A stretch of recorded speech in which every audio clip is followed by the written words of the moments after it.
Bashar al-Assad is one of the most polarizing and controversial leaders of the 21st century.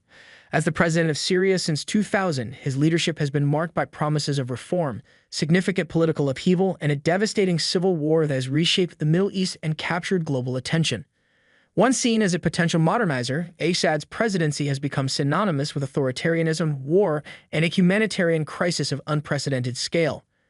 Born into the powerful Assad family, Bashar was an unlikely heir to Syria's presidency.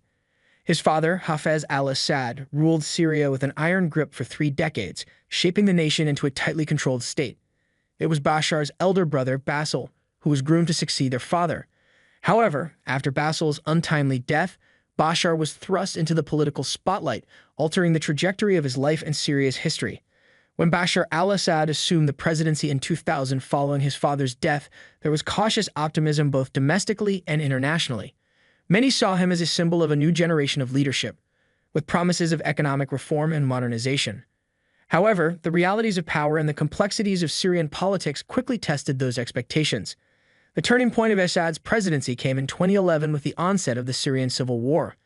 What began as peaceful protests during the Arab Spring spiraled into a prolonged and brutal conflict that has claimed hundreds of thousands of lives and displaced millions. Assad's leadership during this period has drawn both staunch support and fierce condemnation, with his actions shaping the geopolitical dynamics of the Middle East and beyond. In this video, we will delve into the life and legacy of Bashar al-Assad, exploring his rise to power, the pivotal moments of his presidency, and the controversies that have defined his rule. From his early days as a medical student to his central role in one of the most complex conflicts of our time, this is the story of a leader whose impact continues to reverberate across the globe. Bashar al-Assad was born on September 11, 1965 in Damascus, Syria, into one of the most powerful and influential families in the Middle East. His father, Hafez al-Assad, was a military officer who rose to power as president of Syria in 1971, establishing a regime characterized by authoritarian control and political stability. Bashar's upbringing was shaped by the privileges and expectations of being the son of a leader who held absolute power. Bashar was the second son in a family of 6 children. His elder brother, Basil al-Assad, was groomed from an early age to succeed their father. Basil was charismatic, athletic, and politically engaged, traits that made him the clear heir apparent in Hafez al-Assad's eyes. By contrast, Bashar was described as shy, quiet, and bookish, with little apparent interest in politics or public life. While Basil received rigorous training in statecraft and military affairs, Bashar enjoyed a more subdued childhood. He attended prestigious schools in Damascus and showed an aptitude for academics. His early life was relatively insulated from the harsh realities of Syrian politics, allowing him to focus on his studies. Unlike his father and older brother, who were deeply entrenched in Syria's political and military systems, Bashar initially pursued a career in medicine. After completing his secondary education, he enrolled at Damascus University to study medicine, graduating in 1988 as an ophthalmologist. Following his medical studies, Bashar moved to London to continue his training at the Western Eye Hospital. During his time in London, Bashar lived a relatively modest life compared to his privileged upbringing. He avoided the spotlight and was known among colleagues for his reserved demeanor and focus on his work. This period abroad gave him a taste of Western culture and values, experiences that many believe would influence his approach to leadership later in life. Bashar's life took a dramatic turn in 1994 when his elder brother, Basil, died in a car accident while driving at high speed in Damascus. Basil's death left a power vacuum in the Assad family's succession plan.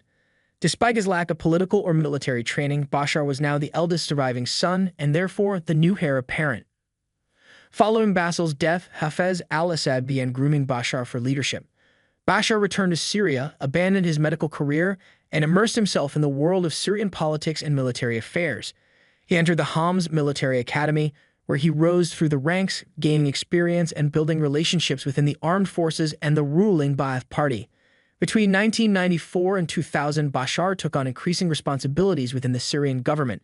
He was tasked with overseeing anti-corruption initiatives and improving Syria's public image, particularly in the realm of technology and modernization. These roles allowed him to cultivate a reputation as a reform-minded technocrat, distinct from the hardline approach associated with his father's regime. Bashar's quiet demeanor and focus on modernization won him some support among younger Syrians and those hoping for a shift toward reform. However, his limited political experience and reserved personality also raised doubts about his ability to command the same authority as his father. By the late 1990s, it was clear that Bashar al-Assad was being positioned as his father's successor. Hafez al-Assad's health was deteriorating and preparations for a smooth transfer of power were underway. Bashar's ascent to leadership was not just a personal transformation, but also a pivotal moment in Syrian history, as it signaled the continuation of the Assad dynasty in a rapidly changing Middle East. Bashar's early life and education set the stage for his unexpected rise to power. From a reserve medical student in London to the heir apparent of one of the region's most complex political systems, his journey was shaped by family tragedy, duty, and the shadow of his father's legacy. These formative years would influence the decisions and challenges that defined his presidency. Bashar al-Assad's transition from a reserved ophthalmologist to the president of Syria was a direct result of unexpected circumstances and careful orchestration by his father, Hafez al-Assad. Following the death of his elder brother, Bashar, in 1994, Bashar was thrust into the spotlight as the new heir to the Assad regime.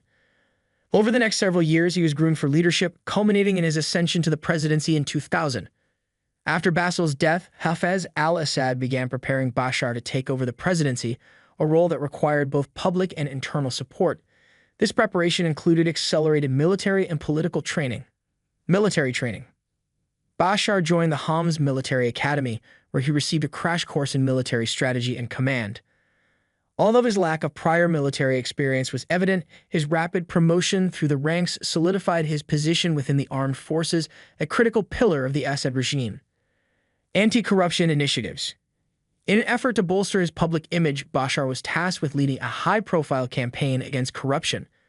While these efforts were limited in scope and effectiveness, they allowed Bashar to present himself as a reform-minded figure, distinct from the entrenched elites associated with his father's rule. Technological modernization. Bashar also took charge of initiatives to modernize Syria's telecommunications and technology sectors. His focus on modernization earned him support among younger Syrians and professionals who viewed him as a potential agent of change. These efforts were part of a larger strategy to position Bashar as a leader capable of continuing the Assad dynasty while addressing the changing demands of Syrian society. Hafez al-Assad's death on June 10, 2000 marked a turning point in Syria's history. The elder Assad had ruled the country with an iron grip for nearly 30 years, maintaining stability through authoritarian control and a strong alliance with the military and Ba'ath Party. In the immediate aftermath of his death, the Syrian parliament moved quickly to ensure a seamless transition of power. They amended the constitution to lower the minimum age requirement for the presidency from 40 to 34, allowing Bashar, then 34 years old, to be eligible. A referendum was held later that month, and Bashar al-Assad was confirmed as Syria's new president with an official approval rate of over 97%, a result widely criticized as a political formality. Bashar's early presidency was met with cautious optimism both domestically and internationally. Many Syrians, especially younger generations, hoped that Bashar would bring a new era of modernization and reform. His relatively mild demeanor and focus on technology and modernization contrasted with the authoritarian image of his father. Bashar sought to liberalize parts of Syria's economy, encouraging private investment and attempting to modernize industries like banking and telecommunications. Following his inauguration, there was a brief period of political openness known as the Damascus Spring.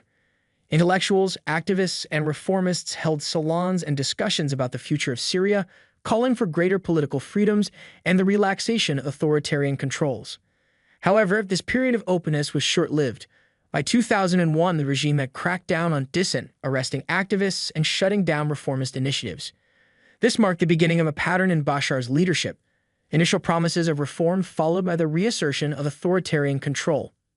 Bashar's early years as president were focused on consolidating power within a regime still dominated by figures loyal to his father. Many of Hafez al-Assad's old allies were skeptical of Bashar's ability to lead, given his lack of political experience and his more reserved personality. To solidify his position, Bashar relied on maintaining the dominance of the Ba'ath Party, which was the foundation of his father's regime, strengthening alliances with the armed forces and intelligence apparatus, ensuring their loyalty through promotions and appointments of trusted allies. Bashar leaned heavily on key members of the Assad family, including his younger brother Mayor al-Assad, who became a powerful figure within the military. By the mid-2000s, Bashar had successfully consolidated his power, though his regime faced ongoing challenges including economic stagnation, corruption, and international scrutiny. Bashar's early presidency set the stage for the challenges that would define his rule. While he managed to stabilize his position within the regime, his inability to deliver meaningful reforms and his reliance on authoritarian control would later fuel discontent. The optimism that marked his early years gradually faded, replaced by growing frustration among Syrians who saw little progress in addressing their concerns. Bashar al-Assad assumed the presidency of Syria in 2000 with a wave of cautious optimism. Many Syrians and members of the international community hoped his leadership would usher in modernization, economic reform, and greater political openness. Bashar's early speeches and initiatives suggested he understood these expectations and was willing to position himself as a reformist leader. However, as his presidency unfolded, it became clear that balancing change with the authoritarian system he inherited would be a daunting challenge. One of the most notable moments of his early presidency was the Damascus Spring. This brief period of political openness followed his inauguration and saw intellectuals, reformists, and activists gathering to discuss the future of Syria. They called for greater political freedoms, the release of political prisoners, and an end to the emergency laws that had restricted public life for decades. For a short time, independent publications emerged and open discussions flourished. Bashar's rhetoric about anti-corruption and modernization added to the sense of possibility. Yet by late 2001, the regime cracked down on these activities. Prominent activists were arrested, reformist initiatives were shut down, and the Damascus Spring came to an abrupt end. This episode marked a pattern in Bashar's leadership: tentative gestures toward reform, followed by a firm reassertion of authoritarian control. Economic reform became a cornerstone of Bashar's early agenda. Recognizing the stagnation of Syria's state-dominated economy, he introduced measures aimed at liberalization. Private investment was encouraged in sectors like banking, real estate, and telecommunications. For the first time, private universities were allowed to open and efforts were made to expand internet access. These policies led to modest growth in urban areas and benefited a small elite tied to the regime. However, for much of the population, particularly in rural areas, these changes did little to improve daily life. Corruption and economic inequality persisted, undermining the impact of these reforms and fueling resentment among ordinary Syrians. Bashar's presidency was also shaped by significant foreign policy challenges. Early in his tenure, he sought to maintain stable relations with the United States, but this effort faltered after the U.S. invasion of Iraq in 2003. Syria was accused of supporting insurgents and allowing foreign fighters to cross its borders into Iraq, leading to increased tensions with Washington. At the same time, Bashar deepened Syria's alliance with Iran, forging stronger military and economic ties. This partnership became a cornerstone of his foreign policy as relations with Western nations grew increasingly strained. One of the most controversial moments of Bashar's early presidency came in 2005 with the assassination of Lebanese Prime Minister Rafik Hariri. The killing sparked widespread international condemnation and accusations of Syrian involvement. The backlash forced Syria to withdraw its troops from Lebanon, ending nearly 3 decades of military presence there. This event further isolated Bashar's regime on the world stage and reinforced its dependence on allies like Iran and Russia. Domestically, Bashar worked to consolidate his power within a regime still dominated by figures loyal to his father. Many senior officials and military leaders viewed him as inexperienced, so he relied on appointing loyalists to key positions. His brother, Bashar al-Assad, became a central figure in the military, particularly in the elite Republican Guard. These moves solidified Bashar's control but came at the expense of broader political reform. The Ba'ath Party's dominance remained unchallenged and dissent was suppressed. Despite modest economic growth and some modernization efforts, discontent continued to grow during Bashar's early years in power. Rising inequality, persistent corruption, and a lack of political freedoms left many Syrians frustrated. Rural areas in particular were hit hard by economic neglect and severe droughts, compounding the struggles of farmers and the working class. While Syria appeared outwardly stable, the cracks in the system were becoming increasingly visible. Bashar al-Assad's early presidency was a time of competing narratives. On the surface, he attempted to portray himself as a modernizer and reformist, yet his actions ultimately reinforced the regime's reliance on repression and control. The hopes of the Damascus Spring faded, and the underlying tensions of inequality and dissatisfaction set the stage for the upheaval that would later erupt during the Arab Spring, plunging Syria into one of the most devastating conflicts of the modern era.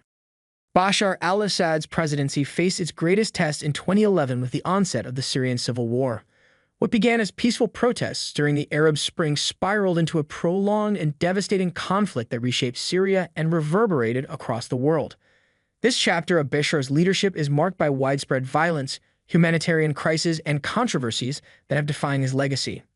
In early 2011, inspired by uprisings in Tunisia, Egypt, and Libya, Syrians took to the streets to demand greater political freedoms, an end to corruption, and relief from economic hardship.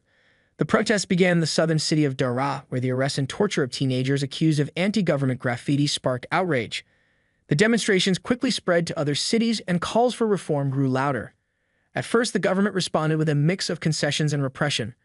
Bashar made promises of political reform and economic relief, but the use of violence by security forces against protesters escalated tensions.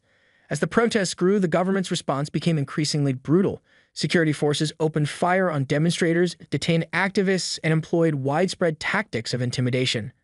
By mid-2011, the unrest had escalated into a full-blown rebellion, with opposition groups taking up arms against the regime. The country began to fracture, with different regions falling under the control of rebels, government forces, or other factions. Bashar al-Assad portrayed the conflict as a fight against terrorism, blaming foreign conspiracies and extremist groups for the unrest. He rejected calls from international leaders to step down, insisting that he was defending Syria's sovereignty.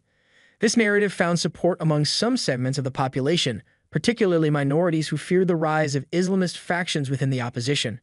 However, critics accused Assad of using excessive force and committing atrocities to maintain his grip on power. The conflict became increasingly complex as various groups entered the fray. Opposition forces splintered into competing factions, ranging from moderate groups seeking democratic reforms to Islamist militants pursuing their own agendas. The rise of groups like ISIS further complicated the war, drawing international attention and military intervention. Meanwhile, Bashar's regime received critical support from allies like Russia and Iran, who provided military aid, funding, and diplomatic backing. Russia's intervention in 2015 marked a turning point in the war. Russian airstrikes targeted opposition forces, helping the Assad regime regain key territories. Iran and its proxy militias, including Hezbollah, also play a significant role in bolstering Assad's forces on the ground. These alliances allow the regime to consolidate its hold on major cities like Damascus and Aleppo, tipping the balance of power in its favor. The cost of the war, however, was staggering. Hundreds of thousands of Syrians lost their lives and millions were displaced both internally and as refugees fleeing to neighboring countries and beyond. Entire cities were reduced to rubble, and Syria's infrastructure was devastated. Allegations of human rights abuses, including the use of chemical weapons by government forces, drew widespread condemnation. The Assad regime denied these accusations, but investigations by international organizations pointed to the use of banned weapons and attacks on civilian areas. The humanitarian crisis became one of the largest in modern history. Refugee camps in neighboring countries struggled to cope with the influx of displaced people, and the war created a generation of Syrians who grew up knowing only conflict and instability. The global community's response was deeply divided, with some countries supporting opposition groups and others backing Assad's regime. As the war continued, Bashar al-Assad's position became more secure, but the cost to Syria was immeasurable. By the end of the 2010s, the regime had regained control of most of the country, but peace remained elusive. Large parts of Syria were still under the control of Kurdish forces, Islamist groups, or other factions. Reconstruction efforts were hampered by ongoing sanctions, a lack of resources, and the deep scars left by years of violence. The Syrian Civil War transformed Bashar al-Assad from a relatively obscure leader to one of the most polarizing figures in global politics. For his supporters, he is seen as a defender of Syrian sovereignty and stability in the face of chaos. For his detractors, he is a symbol of authoritarianism responsible for immense suffering and destruction. The war's legacy will shape both Assad's rule and Syria's future for decades to come. Bashar al-Assad's presidency, especially during the Syrian Civil War, has been defined not only by domestic challenges but also by the intricate web of international relationships that have shaped the conflict. His alliances, oppositions, and the global response to the war have played a critical role in sustaining his regime and influencing the broader geopolitical landscape of the Middle East. When the Syrian Civil War began in 2011, international reactions varied dramatically. Western nations, including the United States, the United Kingdom, and France, condemned Assad's use of force against protesters and imposed sanctions on his government. These countries supported opposition forces, providing political backing and, in some cases, military aid.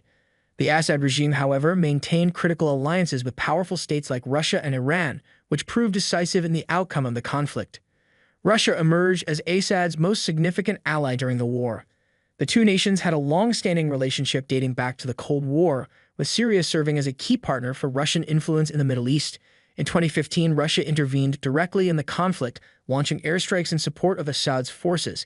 These strikes were instrumental in helping the regime regain control of key territories, including Aleppo. Russia's involvement went beyond military support, it also provided diplomatic protection, using its position on the UN Security Council to veto resolutions critical of Assad. For Russia, maintaining Assad's regime was not only about preserving an ally, but also about asserting its power on the global stage. Iran was another crucial supporter of Assad. The alliance between Syria and Iran is rooted in shared strategic interests, including opposition to Israel and support for Hezbollah in Lebanon. During the war, Iran provided financial aid, military advisors, and ground support through its proxy militias, including Hezbollah. This partnership ensured that Assad's forces remained equipped and capable of countering both opposition groups and extremist factions like ISIS. On the other side, Western nations and regional powers like Turkey, Saudi Arabia, and Qatar backed various opposition groups. These countries sought to weaken Assad's regime, viewing his removal as a way to reduce Iranian influence in the region. However, the opposition forces they supported were often fragmented, and their effectiveness was limited by competing interests and the rise of extremist factions within the rebellion. The involvement of extremist groups like ISIS and Al-Nusra Front further complicated the war. While these groups opposed Assad, their presence also shifted the focus of Western military efforts. The US-led coalition, which had initially sought to support moderate opposition forces, increasingly prioritized the fight against ISIS, effectively sidelining efforts to challenge Assad's rule. The war's international dimensions created a deeply polarized environment. Assad's narrative, that he was fighting terrorism and defending Syria's sovereignty, resonated with his allies and some segments of the Syrian population. Meanwhile, his opponents accused him of using this rhetoric to justify widespread human rights abuses, including alleged chemical weapon attacks against civilians. The use of chemical weapons became a flashpoint in the international response to the war. Incidents such as the 2013 attack in Ghouta and subsequent reports of chemical attacks drew condemnation from around the world. The U.S. threatened military action but ultimately refrained, instead brokering a deal with Russia for Syria to dismantle its chemical weapons stockpile. Despite this agreement, allegations of chemical weapon use continued, fueling debates about the international community's ability to hold Assad accountable. The war also had a profound impact on Syria's neighbors and the broader Middle East. Millions of refugees fled Syria, creating humanitarian crises in countries like Turkey, Lebanon, and Jordan. The influx of refugees into Europe sparked political tensions and debates over immigration policies, highlighting the war's far-reaching consequences. For Assad, the unwavering support of allies like Russia and Iran was critical to his survival. These partnerships not only provided the resources and military backing needed to reclaim territory, but also bolstered his regime's legitimacy on the international stage. However, this reliance came at a cost, as Syria's sovereignty became increasingly intertwined with the interests of its foreign allies. As the war entered its later stages, Assad's position appeared more secure, but Syria remained deeply fractured. The international alliances that sustained his regime also left the country heavily dependent on external powers.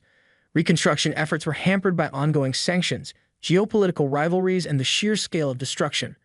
The future of Syria's international relations, like its internal stability, remains uncertain, shaped by the lingering impacts of war and the complex dynamics of global politics. Bashar al-Assad's ability to navigate this intricate web of alliances and oppositions has been a key factor in his survival.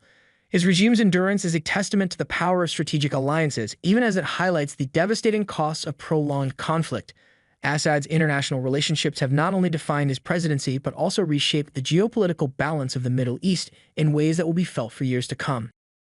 The Syrian Civil War has left an unparalleled humanitarian crisis in its wake, one of the most devastating in modern history.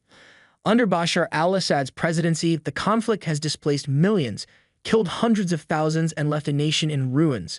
The war's impact on Syria's population is not just a chapter of its history, but an ongoing tragedy that has reshaped the region and the lives of millions worldwide. As the conflict escalated in 2011, it quickly became evident that civilians would bear the brunt of the violence. Entire cities returned into battlegrounds with relentless airstrikes, artillery bombardments, and sieges, targeting both opposition forces and densely populated civilian areas. Urban centers like Aleppo, Homs, and eastern Ghouta became symbols of the war's destruction. Entire neighborhoods were reduced to rubble, with schools, hospitals, and vital infrastructure caught in the crossfire. One of the most controversial aspects of the war has been the alleged use of chemical weapons, including attacks in Ghouta in 2013 and Khan Sheikhan in 2017.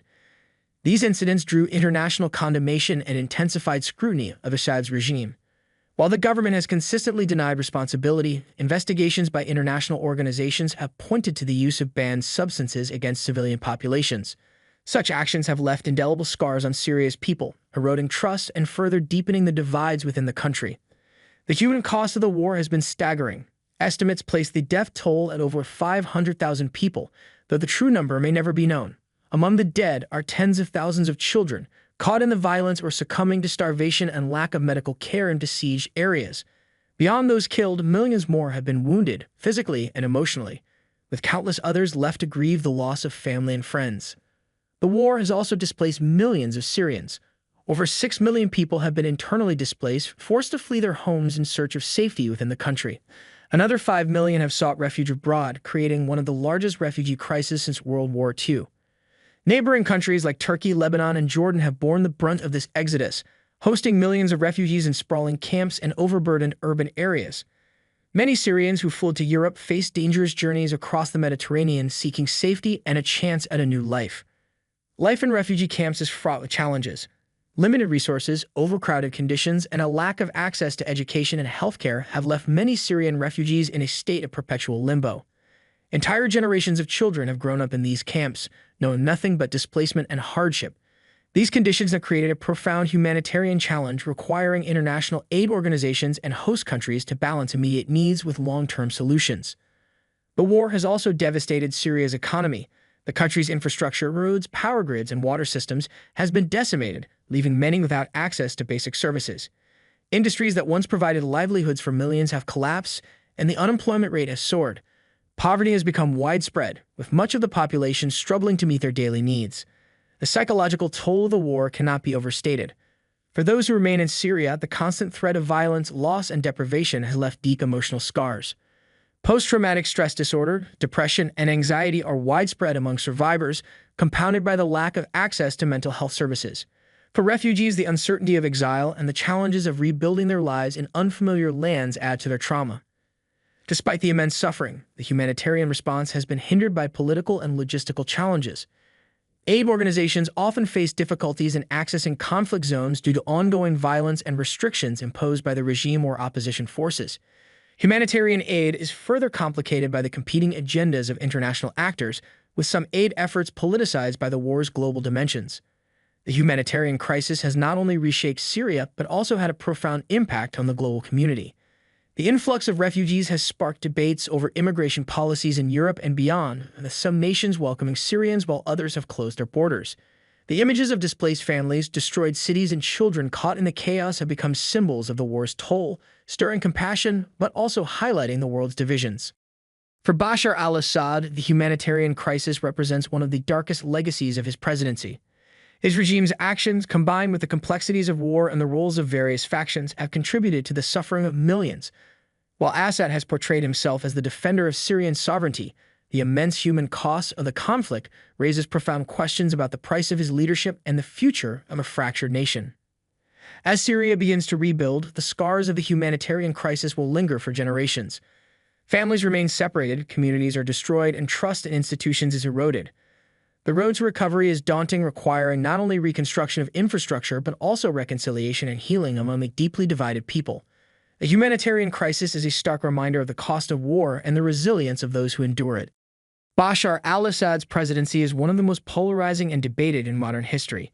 From his early promises of reform to his role in one of the world's most devastating conflicts, Assad's legacy is deeply intertwined with the story of Syria itself. For some, he is a symbol of resilience and sovereignty, holding Syria together in the face of foreign intervention and internal rebellion. For others, he is an emblem of authoritarianism and brutality, a leader whose actions have inflicted immense suffering on his own people. When Bashar assumed power in 2000, there was hope that he would lead Syria into a new era. His early focus on modernization and economic reform hinted at a potential shift from his father's rigid authoritarianism. However, the optimism of the Damascus Spring quickly gave way to crackdowns on dissent, signaling that Assad would maintain the Ba'ath Party's dominance and the regime's tight grip on power. His inability or unwillingness to address corruption and inequality further eroded trust, setting the stage for the unrest that would later erupt during the Arab Spring. The Syrian Civil War defines Assad's legacy more than any other aspect of his presidency. His government's response to peaceful protests in 2011, escalating repression that turned demonstrations into rebellion, sparked a conflict that has ravaged the country for over a decade. For his supporters, Assad's refusal to step down in the face of international pressure and insurgency is seen as a defense of Syrian sovereignty. They argue that his leadership prevented Syria from descending into chaos dominated by extremist factions like ISIS. For his critics, Assad's actions during the war are indefensible. The use of barrel bombs, chemical weapons, and indiscriminate airstrikes on civilian areas are among the many accusations leveled against his regime. Human rights organizations have documented widespread abuses, including torture, mass detentions, and targeted attacks on hospitals and humanitarian aid workers. These actions have drawn global condemnation and isolated Assad's regime from much of the international community. The war's humanitarian toll further complicates Assad's legacy. Millions of Syrians have been displaced, with entire cities reduced to rubble. The refugee crisis has had far-reaching consequences, reshaping global discussions on migration and humanitarian aid. Assad's detractors argue that his policies and decisions directly contributed to this devastation, while his supporters contend that the conflict was fueled by foreign interference and extremist elements beyond his control.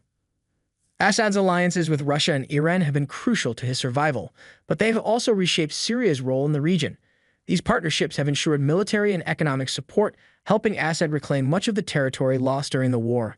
However, they have also left Syria heavily dependent on external powers, raising questions about the nation's sovereignty and independence in the post-war era. The reconstruction of Syria poses another challenge of Assad's legacy. With much of the country's infrastructure destroyed and the economy in ruins, rebuilding efforts face significant hurdles, including international sanctions and a lack of resources. The deep divisions within Syrian society will also require reconciliation and trust-building, tasks that seem daunting given the scale of the destruction and the trauma of the war. Bashar al-Assad's portrayal in history is likely to remain deeply polarized. To his supporters, he is a steadfast leader who preserved Syria's territorial integrity and resisted foreign efforts to topple his government. To his critics, he is a dictator whose actions plunge his country into chaos, resulting in widespread suffering and destruction. Ultimately, Assad's legacy is inseparable from the broader story of Syria in the 21st century. The decisions he has made and the actions he has taken have left an indelible mark on his nation and the world. As Syria begins the long and arduous process of recovery, the shadow of his presidency will continue to loom large, shaping not only the country's future, but also its place in global history. The story of Bashar al-Assad is a stark reminder of the complexities of power, the cost of conflict, and the enduring impact of leadership on a nation and its people.